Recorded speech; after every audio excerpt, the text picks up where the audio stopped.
'Twas two sleeps before Christmas, and all through SmackDown, and the team of Ricochet and Braun Strowman battled Imperium in a main event miracle on 34th Street Fight.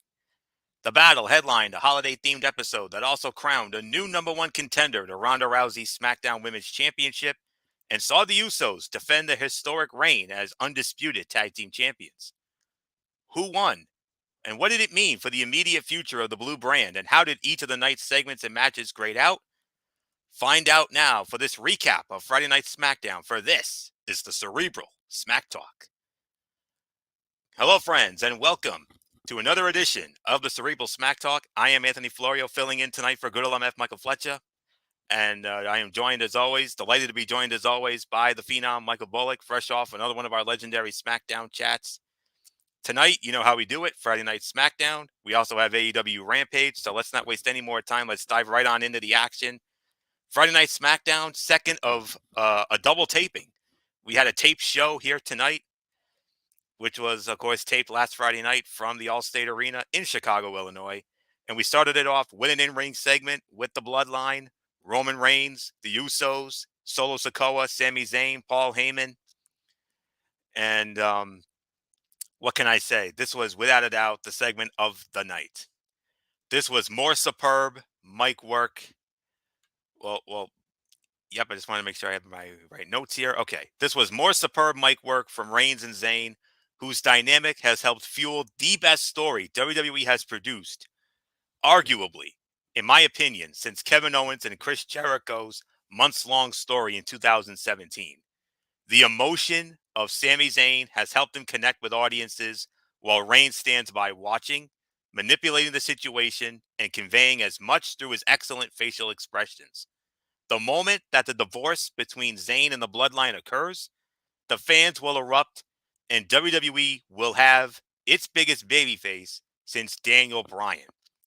A babyface popular enough for the company to consider pivoting from whatever WrestleMania plans it has in place to Zayn challenging the head of the table. It's that good. Notable observations from this: Sami Zayn said of the Bloodline, "I found family. I found respect. They love me. There is a black cloud hanging over my head, and its name is Kevin Owens. We are the show. We are going to leave you mangled." This is why the Bloodline continues to be the best faction in WWE today. And I thought this segment was absolutely spectacular, very well done. And without a doubt, it was hands down the segment of the night for me. There was another segment that was just as good, but I thought this one was just a smidgen better. So, and great hype, by the way. It also served as great hype for that huge tag team main event next week, where we will see John Cena team up with Kevin Owens to take on Roman Reigns and Sami Zayn. The biggest match since Triple H has taken over the reins of WWE, hands down. So I can't wait for it. Bullet can't wait for it. MF can't wait for it. We all can't wait for it. And we can't wait to talk about that match on this program 1 week from tonight. So there isn't much more for me to say on this. Michael Bullock, Phenom, come on in. Great opening segment here. Segment of the night. And Sami Uso, Sami Zayn, whatever you want to call him, he continues to be a massive hit.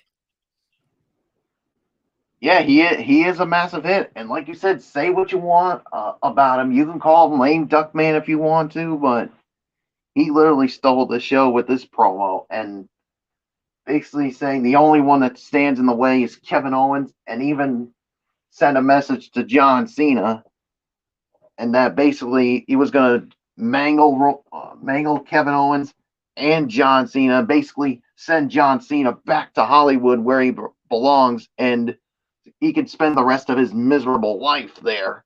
So basically, I mean, you could just see Reigns stood by and he let Zayn do the talking, and that's what made it really good. And like you said, I mean,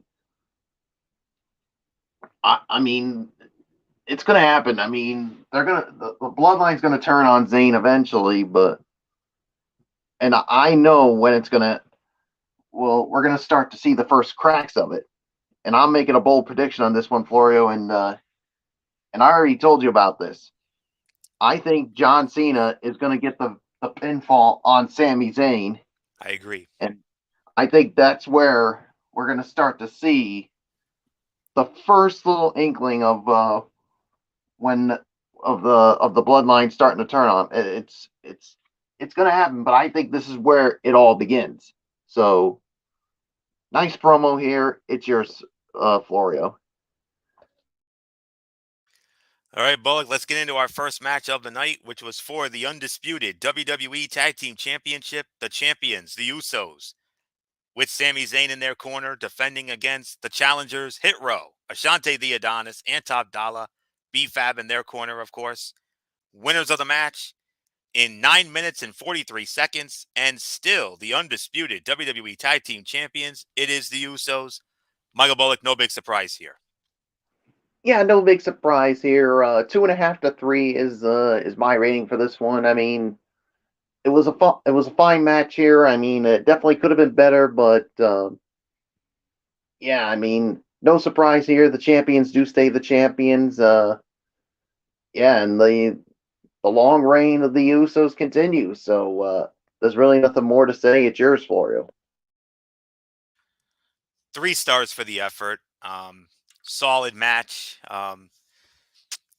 This was a big test for Hit Row. Without Swerve Strickland, there had been rumbling among fans about Top Dollar, Ashante the Adonis, and B-Fab's prospects for success. Luckily, the team turned in one of the best performances of their young careers against the division's standard bearers. Whether that is enough to earn them another opportunity in this spot remains to be seen. But when presented with an opportunity to sink or swim, they did the latter. That bodes well for them in the SmackDown Tag Team division as a whole, which has struggled to create a bona fide roster of championship contenders, despite certainly having the depth and quality. The attempted power-up spot with Top Dollar was solid and helped to tell the story of a powerhouse failed by his body. So solid 3 stars for this one. Let's move on to our next matchup here, as it was the Gauntlet match. It was a 6-woman gauntlet match for the right to face Ronda Rousey for the SmackDown Women's Championship on SmackDown next week.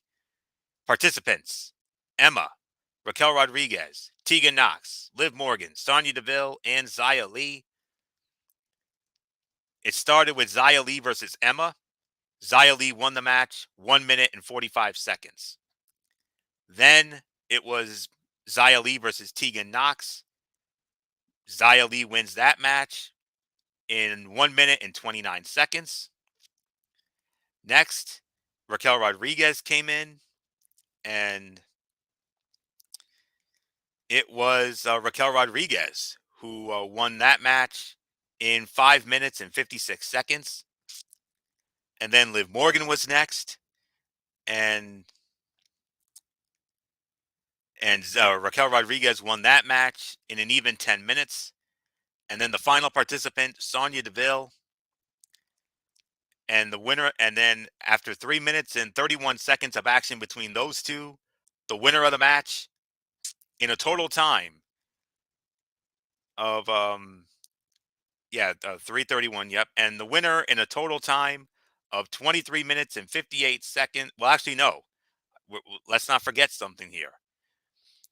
We thought the match was over with Sonya Deville, but no. Ronda Rousey comes down and says, "Hey, Raquel, it's not over yet. You have one more opponent," and that turned out to be Shayna Baszler. After 1 minute and 17 seconds, Raquel Rodriguez stole one from Shayna with a roll-up. Winner of the match in a total time of 23 minutes and 58 seconds, Raquel Rodriguez. Raquel Rodriguez gets the title shot. And next Friday night on SmackDown, as if we couldn't make that SmackDown in Tampa any bigger than it already is with that huge tag team main event, now we're going to add Ronda Rousey versus Raquel Rodriguez for the SmackDown Women's Championship. All right.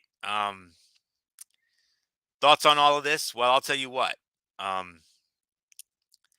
This may sound like a broken record, but all of this would have meant so much more if fans had any reason to care about half of the competitors in this match. The talent is there, but underwritten characters and lackluster storytelling has hurt the SmackDown division, and this was a greater extension of it.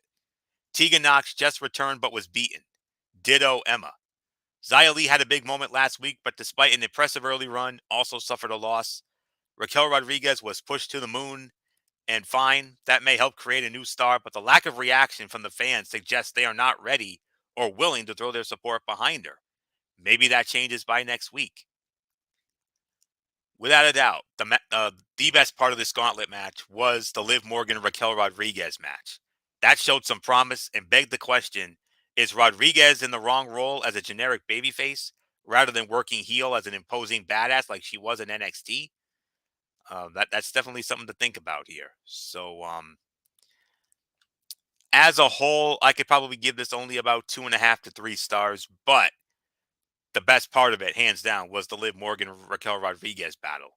They battled for 10 minutes. They got a good 10 minutes. All the other matches were whatever. So not much more to say on this. Michael Bullock, we talked about this during our SmackDown chat. Raquel Rodriguez, one arm and all, despite having only one good arm to work with, Raquel Rodriguez finds a way and now has an opportunity of a lifetime next Friday night in Tampa when she challenges Ronda Rousey for the SmackDown Women's Championship.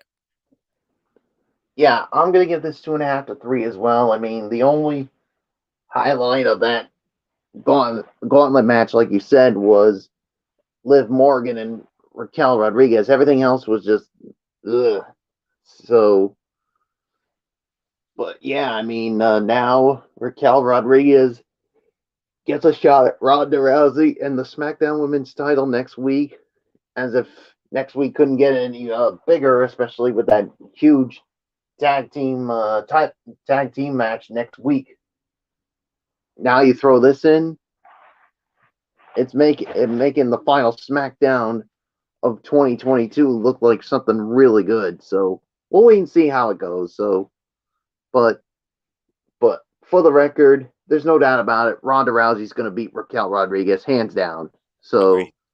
nothing more to say. It's yours for you. All right, Bullock. Next up, the Bray Wyatt promo. Bray Wyatt comes out, and I think we're finally starting to see the heel side of Bray Wyatt because he talked about how he says, "I'm not Uncle Howdy. There's never been an Uncle Howdy." And then all of a sudden, Bray Wyatt puts the mandible claw on a cameraman. He attacks a cameraman for some odd reason, for no reason at all. And Adam Pearce angrily gets in his face, and well, certainly interesting there. All right, some may mistake this as a step back based on what we saw last week, but really it was a logical progression for Wyatt, who is coming more and more to terms with the idea that for all of his attempts at presenting a new side of himself, he really is the monster that lies behind the different masks he has worn over the years. Look no further than the ode to the Fiend and his recent apparent recruiting of Alexa Bliss. And Wyatt told the WWE Universe, "Be honest, you thought it was me for a minute at least." And the stoic look on Wyatt's face after his shocking actions helped put over the story of a man losing touch with reality. So there wasn't really much to that segment other than that attack. Um, Next up, Rey Mysterio returning to action for the first time since his most recent injury. And he went up against Angel Garza. And Rey Mysterio wins the match in 4 minutes and 18 seconds. With all due respect, we'll bypass this one. It was a nice little showcase for Mysterio against someone in Angel, who, along with Humberto, continues to be underutilized by WWE officials. With that said, the focus was on Mysterio and his budding rivalry with Karrion Kross, which is the perfect use of two guys who can be easily plugged into the main event scene as needed, but are not at this point. And you noticed after the match was over, in a backstage segment, Emma confronted Karrion Kross and Scarlett and asked, "Who do you think you are, disrespecting a legend like Rey Mysterio?" She asked before taking exception to their treatment of Madcap Moss of late. And then Emma slapped Scarlett, prompting Kross to warn, "You have no idea what you've just done." Oh, we definitely got to keep an eye on that. No doubt about that. So with that being said, we move on now to, I believe we move on. Yes, we move on to the main event of the evening. The Miracle on 34th Street fight, as it was Ludwig Kaiser and Giovanni Vinci of Imperium squaring off against Braun Strowman and Ricochet. Winners of the match in 11 minutes and 59 seconds. It was Braun Strowman and Ricochet. Michael Bullock, your thoughts on the main event?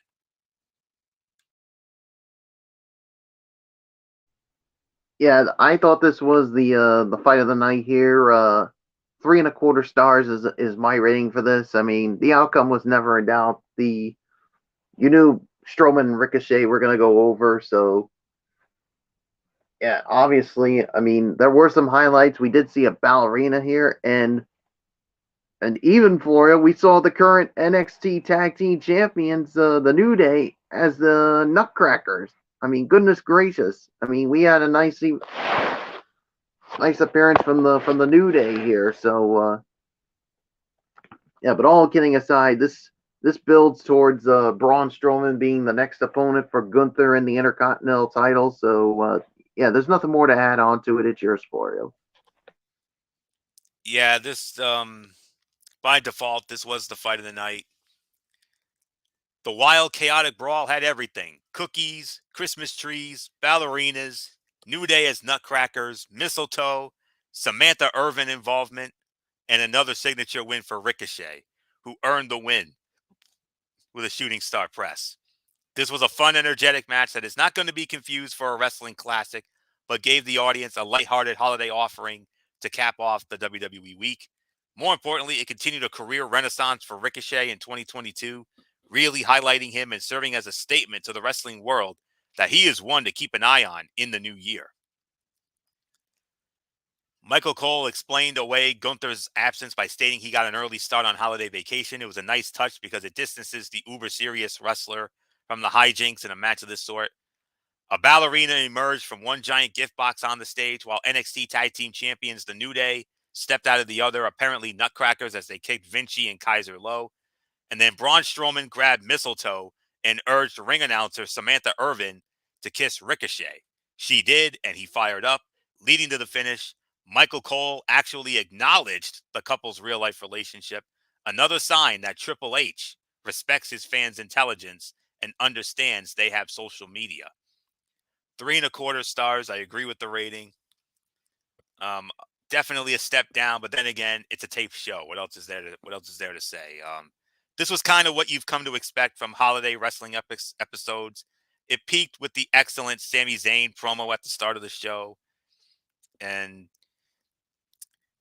you had that and the main event, obviously the default fight of the night, and then the tag team title match was solid, not overly spectacular. Women's Gauntlet could have been better, but that was fine for what it was. So I'm leaning more towards about 6.5 for this, and that's really all I can say about it. But I know next week, I think we can expect a much higher rating next week because of that big tag team matchup: Roman Reigns and Sami Zayn versus John Cena and Kevin Owens. The women's title match with Ronda Rousey and Raquel Rodriguez, and on top of that, we got a third main event now with Sheamus squaring off against Solo Sikoa in what will, without a doubt, be a man fight. So Tampa's looking real good next week. You want to talk about closing out the year with a bang and not a whimper? Oof, it's going to be something. So 6.5 for this week, Michael Bullock. I think we can expect a much higher rating come next week in Tampa. Yeah, well, it was a step down. I mean, but when it's a tape show, you kind of had to expect that it was going to be a little bit of a downer. But I'm not saying that it was completely bad. Uh, it was just I'll just say it like this: it was I as far as I'm concerned. So 6.5, but no doubt next week's SmackDown, it's definitely going to be an improvement, especially highlighted. I mean, yeah, you got Solo Sikoa and Sheamus, and you got the SmackDown Women's Title match with Ronda Rousey and Raquel Rodriguez, but you know the match that everybody is going to be focused on: John Cena and Kevin Owens against Roman Reigns and Sami Zayn. And you and I talked about this, Florio, when it comes to John Cena. First off, with that promo, I mean, with the highlighting John Cena, great work as always with that. And you brought this up with me, Florio, and the last time John Cena wrestled on SmackDown, you got to go Four back years. 4 years ago December in 29th. 2000. Yep, December Yeah, 29th, 2018. It was John Cena teaming up with the man Becky Lynch against Andrade, Cien Almas, and Zelina Vega in a mixed tag. yeah. So it's been 4 years since we seen uh, John Cena wrestle on SmackDown, but come next week, that all changes. So Indeed, it does. there's really nothing more to say except let's get into Rampage. A huge battle royale involving trios took place this week, and one interesting inclusion was Jon Moxley, Claudio Castagnoli, and Wheeler Yuta from Blackpool Combat Club. We also saw Daddy Ass Billy Gunn team up with one half of the AEW Tag Team Champions, the acclaimed Anthony Bowens, to take on Jeff Jarrett and Jay Lethal, and Jade Cargill battled Vert Vixen in a TBS Championship Eliminator match. We also heard from Wardlow, Eddie Kingston, and Ortiz. Let's take a look at what happened during tonight's show. AEW Rampage, of course, this was also a taped show. This was taped this past Wednesday night following Dynamite from the Freeman Coliseum in San Antonio, Texas. Yes, the same Freeman Coliseum that housed the infamous Tuesday in Texas pay-per-view in December of 91, and of course the 1994 Survivor Series. And of course, quite a few episodes of Monday Night Raw and SmackDown have emanated from there as well. And AEW's been there a few times. Of course, it was there back in March, and that's also the very building where Thunder Rosa ended the run of Dr. Britt Baker as AEW Women's Champion in that incredible cage match. But here we are. This was a tape show, and we started it off with the Three Kings Christmas Casino Trios Battle Royale. $300,000 on the line, which meant each winner, each member of the winning trio would each pocket $100,000. Huge payday. You want to talk about a Christmas bonus? Oh, this is a Christmas bonus and then some. Several trios in this match, but when it was all said and done, the winners of the match in 22 minutes and 1 second, AR Fox and Top Flight. AR Fox and the Martin brothers, Dante and Darius Martin, they pick up the biggest win of their entire career. It's not going to be for everybody, I will be honest with you, but this was, to me, the fight of the night. I mean, this was a great battle royale. I'm going to give this battle royal, I'm going to give it 4 stars, mainly because of the surprise winners. I honestly thought Mox, Claudio, and Wheeler were gonna win this thing, but no. AR Fox and Top Flight. As soon as the bell rang, all hell broke loose. It was almost impossible to follow everything that was going on with so many bodies flying around at the same time, especially since some people immediately took the fight out of the ring. Eliminations came quickly and seemingly at random, which is par for the course in a battle royale. It had some fun moments, but it was also kind of a mess. The camera did not always catch important moments because there were so many different people doing things at once. Having a late entry into the match certainly helped AR Fox and Top Flight. They came in fresh and ended up winning the whole thing by last eliminating Jon Moxley and Claudio Castagnoli, but they had a little help from Hangman Adam Page when he ambushed Jon Moxley. Having some teams start in the ring while others got to enter later seemed like a strange decision. There didn't seem to be any rhyme or reason for the order of entrance. House of Black not being in this match felt wrong at first, but it's better that they weren't if they were not going to win. It's nice to see Angelico again. He hasn't had much TV time this year. Moxley tried to dropkick Evil Uno out of the ring, but he went way too low. And Tony Nese's elimination was one of the best spots in the whole match. 4 stars, fight of the night. Michael Bullock, talk about a Merry Christmas for AR Fox and Top Flight. Biggest win of their careers, winning this battle royal and pocketing $300,000, $100K each. Wow. Yeah, definitely a big payday for AR Fox and Top Flight. I mean, yeah, 4 stars. I mean, yeah, nobody could have predicted this. I mean, we all thought that perhaps Jon Moxley, Claudio Castagnoli, and Wheeler Yuta were gonna come out the victors here, but obviously the whole Adam Hangman Page situation boiled over. So obviously, if they were going to do that, there was no way you were going to have um, no way you were going to have Mox go over here with his team. So yeah, so there's really nothing more to say. 4 stars. It's yours, Florio. All right. Then from there we had, and then there was the in-ring segment with Ortiz and Eddie Kingston, interrupted by the House of Black, and very interesting to say the very least.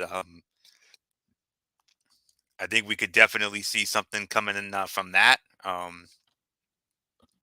Then we had a TBS Championship Eliminator match. It was the TBS champion Jade Cargill squaring off against Vert Vixen, and Jade Cargill wins the match in just about 5 minutes. So yeah, there's Bullock. Do you want to get into this, or if you want to move on, it's okay with me. I mean, it doesn't matter. I just want to be sure before I do anything. Well, I'll just say one thing on this one. I mean, Sure. yeah, I mean, I won't rank this, but I'll tell you what. I mean, Jade Cargill continues to show why she's the most dominant female right now in professional wrestling. I don't care 45 what and 0. anybody. Yeah, 45 and 45 and 0. 0. And here's a little spoiler right now. She's in my top 3 when it comes to female wrestler of the year. So Certainly. yeah, I mean, when you got a record like that, you've got to be in the conversation for female wrestler of the year. I mean, will she win it from either one of us? Well, you're gonna have to wait till Monday night to find out. But that's all I just want to say on that. So you can move right along. All right. This was Vert Vixen's first match on Rampage, but she has had over a dozen bouts on Dark and Elevation, so she is no stranger to the ring. And that's and Cargill continues to show improvements and gain confidence in her abilities, but there are still some moves that she hesitates with from time to time. Champ scored the win to extend her winning streak to 45 and 0. Seeing as the TBS title is kind of like a TV championship, it feels like it should be on the line in every match, especially since Cargill is going to win anyway. And it's easy to overlook how big Vert Vixen is because Cargill is so tall. In most situations, she would be the aggressor. I'll actually give this about 2.5 stars for the effort. So not much more to say on that. And then we had the main event of the evening. Anthony Bowens of the Acclaim teaming up with Daddy Ass Billy Gunn against Jeff Jarrett and Jay Lethal. Jeff Jarrett and Jay Lethal win the match 11 minutes and 46 seconds due to involvement from Michael Bullock's boy Sanjay Dutt. Yeah, Sanjay Dutt. Yeah, right. Yeah, I don't give 2 shits about the that ham and egg or jabroni. And let me say one thing first, Florio, before you start off on it. Sanjay Dutt, you saw that promo that he did on Dynamite, looking like he was rapping. Let The me tell original you player from something, the Sanjay Himalaya. Dutt. Let me tell you something, Sanjay Dutt. You couldn't freaking rap if your life even depended on it. So, and no wonder why so many people hate you, including yours truly. So And that's Tony why I Schiavone. call this, and that's why I call this guy a little turd, as far as I'm concerned. So you are the most annoying little prick on this damn planet. So that's all I want to say. So, in the immoral words of Michael Wilbon, Sanjay Dutt, get out. Get out. Yeah.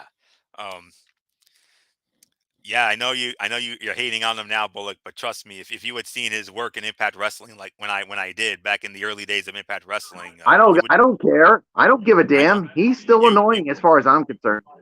yeah, nowadays he is, but back then he wasn't. And you definitely would have been a fan of his work. I trust me on that if you were watching with me back then, but because he was fun to watch. He really was. So he's not going to be for everybody, not for Michael Bullock and not for Tony Schiavone, especially because Schiavone was ripping him on commentary during that match too.